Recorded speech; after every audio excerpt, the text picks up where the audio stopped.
नमस्कार, this is S के सिंह और आप देख रहे हैं मेरा यूट्यूब चैनल द पीपल।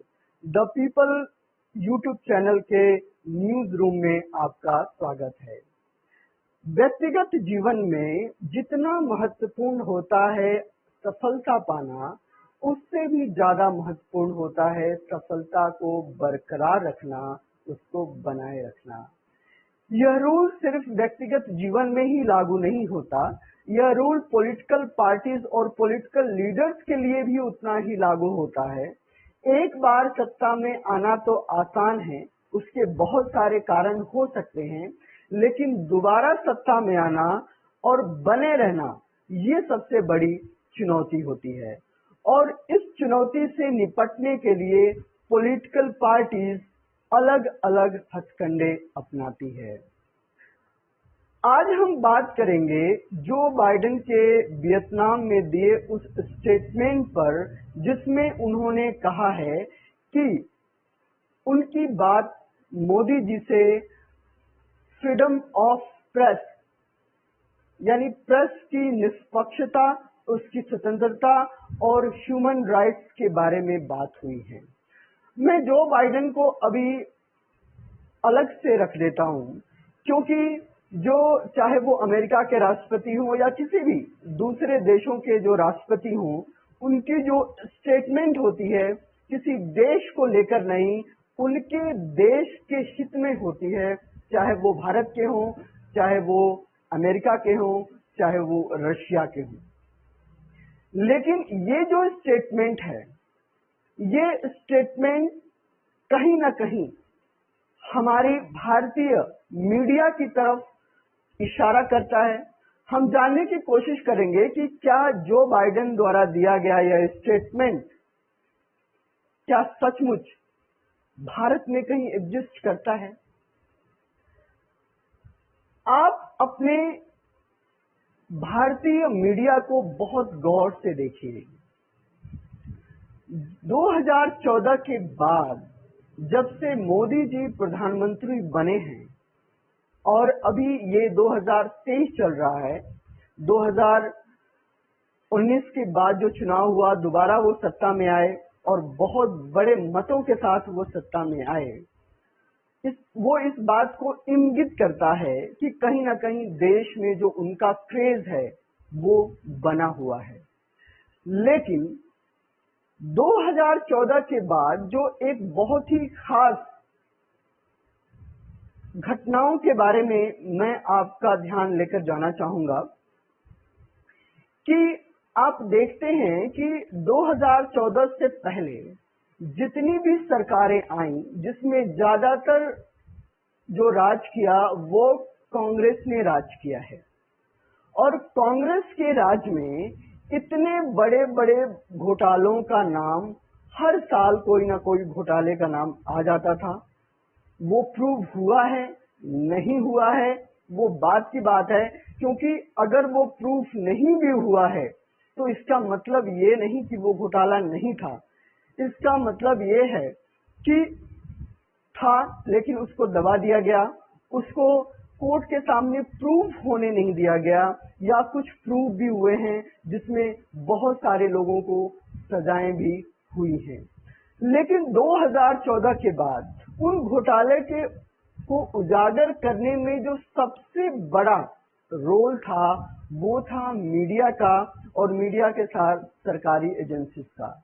मैं अभी सरकारी एजेंसीज को के जो उनका जो इम्पैक्ट है, उनका जो प्रभाव है, उसको मैं एक जो है कि अलग से रखता हूं, क्योंकि आपको पता ही है कि चाहे वो स्टेट की गवर्नमेंट हो या चाहे वो केंद्र की गवर्नमेंट हो, जब कोई भी सरकार बनती है तो ज्यादातर जो सरकारी एजेंसियां होती हैं वो सरकार के इशारे पर चलती हैं। और प्रेजेंट टाइम में ईडी या सीबीआई के जितने भी रेड्स या जितने भी उनका जो कार्य करने की जो विधि है, उसको देखकर मुझे इसके बारे में कुछ ज्यादा बताने की जरूरत नहीं है। तो मैं आपको बता रहा था कि जितने भी घोटाले पीछे हुए हैं, उसमें जो सबसे बड़ा रोल रहा है वो कहीं ना कहीं मीडिया का रहा है। अगर मीडिया नहीं होता तो क्या आप उन घोटाले के बारे में जान पाते? अगर आप सही तरीके से आप ऑब्जर्व कीजिए कि जो भी कांग्रेस के जमाने में जितनी भी बड़ी खामियां होती थी या जितने भी बड़े घोटाले होते थे, वो कहीं ना कहीं मीडिया के द्वारा वो आपके सामने आते थे। आप और हम अपने घरों में बैठे होते हैं और अपना काम कर रहे होते हैं, चाहे वो अपने दफ्तर में हो, चाहे वो अपने बिजनेस में हो।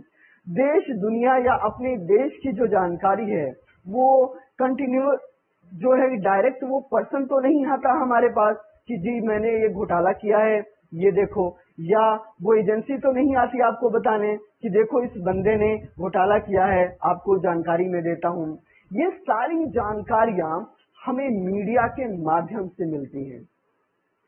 तो वैसे तो 2014 के बाद किसी बड़े घोटाले का नाम नहीं आया है, लेकिन इसका मतलब क्या ये होता है कि इस सरकार में 9 साल के सरकार में कोई घोटाला हुआ ही नहीं, कोई खामी आई ही नहीं, कोई मुद्दा ही नहीं बचा जिसके बारे में मीडिया आपको बता पाए।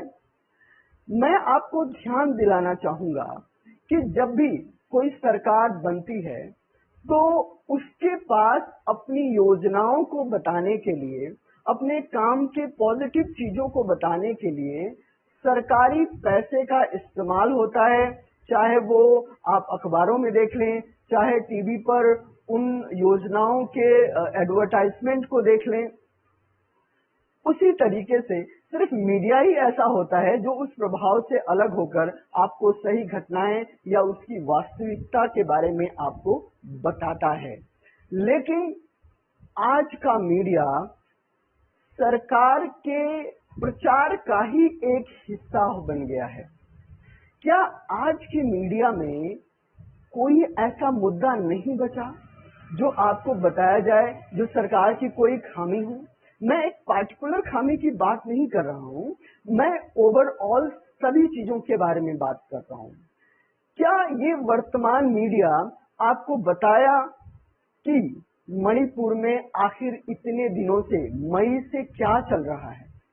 और आज के समय में जब सेना ने भी ये आरोप लगाया, सूत्रों के हवाले से ये खबर है कि वहां का मीडिया निष्पक्ष होकर अपनी रिपोर्टिंग नहीं कर रहा है, वो एक गुट से प्रभावित होकर रिपोर्टिंग कर रहा है। और ऐसा क्यों कर रहा है? मणिपुर की इतनी बड़ी बड़ी घटनाएं हो गई, लेकिन वो पूरी जानकारी आपके सामने बिल्कुल भी नहीं आई। क्यों नहीं आई? क्योंकि मीडिया ने उसको दिखाया ही नहीं। क्योंकि ये कहीं ना कहीं डबल इंजन के सरकार पर, मोदी और वीरेंद्र सिंह के सरकार पर सवालिया निशान लगाता है, इसलिए मीडिया ने इसकी रिपोर्टिंग नहीं की। इसके साथ साथ मैं आपको बता दूं कि क्या आपके इस प्रेजेंट टाइम में मेन स्ट्रीम का जो मीडिया है, मैं एक का नाम नहीं लूंगा क्योंकि कहीं ना कहीं अब उसमें किसी एक दो का नाम लेने लायक कुछ बचा ही नहीं है। क्या 2014 और 2014 के बाद जिन स्मार्ट सिटीज का नाम लिया गया, क्या उस स्मार्ट सिटीज का जिक्र ये मीडिया कर रहा है? सरकार का तो चलो है कि भाई जो उन्होंने नहीं किया उस चीज को वो क्यों बोले, उनका कोई हक भी नहीं बनता है, वो तो सिर्फ अपनी पॉजिटिव चीजों को ही बताएंगे। लेकिन क्या आपकी इस मीडिया ने आप उस स्मार्ट सिटीज के बारे में आपको कोई जानकारी दी? क्या आपकी इस मीडिया ने 2014 के बाद या 2019 के बाद आपके इस न्याय व्यवस्था, एजुकेशन सिस्टम या फिर मेडिकल सिस्टम में क्या पहले था, क्या अब सुधार आया है, और क्या गवर्नमेंट ने इसके बारे में कमिटमेंट की थी? क्या इसके बारे में कोई आपको रिपोर्ट देता है? क्या ये मीडिया आपको ये रिपोर्ट देता है कि 2014 के पहले आपकी इनकम और खर्चे का रेशो क्या था, और आज के टाइम में जो इनकम और खर्चे का जो रेशो है वो क्या है।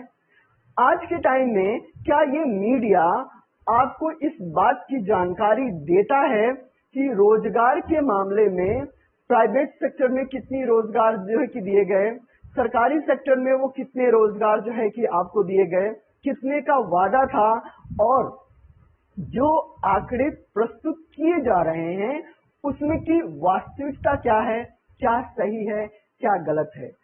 मैं इस बात को सरकार पर आरोप नहीं लगाना चाहूंगा, क्योंकि सरकार तो कहीं ना कहीं अपने हित में जो करना होगा वो तो करेगी ही।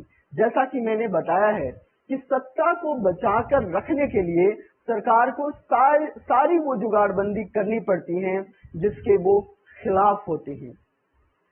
लेकिन कहीं ना कहीं सरकार भी इस कैटेगरी में तो आएगी ही कि उसने प्रेस को एक बंधक प्रेस बना के रखा हुआ है।